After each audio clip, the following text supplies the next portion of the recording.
Sasa wanafunzi wangu, leo natoa homework. Sikiliza swali kwa umakini. Follow instruction. Jibu kwa usahihi. Hili swali la leo lina maksi nyingi sana.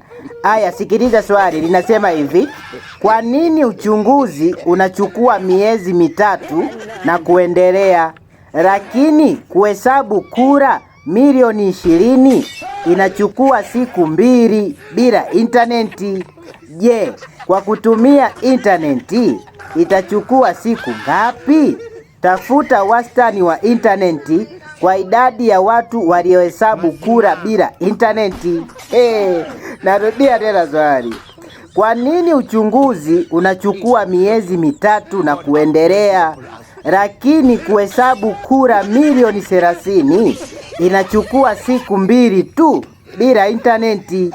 Je, kwa kutumia interneti itachukua siku ngapi? Tafuta wastani wa interneti kwa idadi ya watu waliohesabu kura bila interneti. No internet, no election.